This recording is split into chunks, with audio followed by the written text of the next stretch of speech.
بسم الله الرحمن الرحيم. السلام عليكم ورحمة الله وبركاته.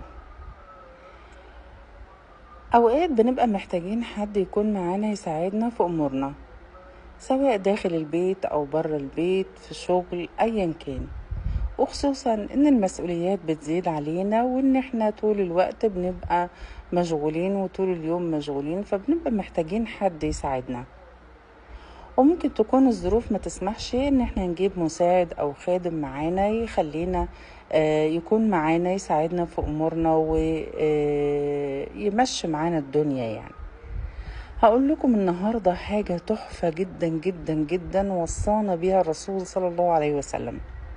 كانت السيدة فاطمة رضي الله عنها وأرضاها كانت طلبت من الرسول صلى الله عليه وسلم ان هو يأتي لها بخادم. فالرسول صلى الله عليه وسلم قال لها طيب أنا هعلمك كلمات إذا قلتيها هتكون أفضل ليكي من خادم.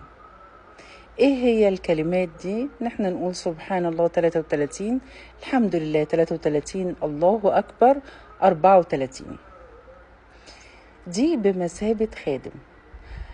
أنا عايزة أقول إن الذكر ده، الأذكار دي إذا قلناها قبل النوم زي ما الرسول صلى الله عليه وسلم علمنا، فعلا بنقوم الصبح في كامل نشاطنا وبنقدر نعمل كل حاجة أيا كانت بكامل النشاط وبقوة، كأن فعلا والله مش خادم واحد، كأن في خدام معانا بيساعدونا.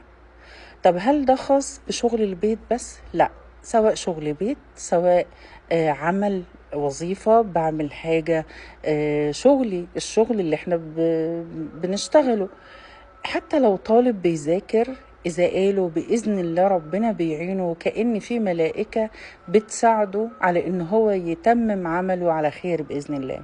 يبقى ده مش مقتصر بس على شغل البيت، التنظيف والكلام ده، لكن كمان في الوظيفة والشغل، كمان في المذاكرة لو طلبة بتذاكر وكده. هنجرب وإن شاء الله هو ذكر تحفة، وبإذن الله ربنا ينفعنا جميعا بيه.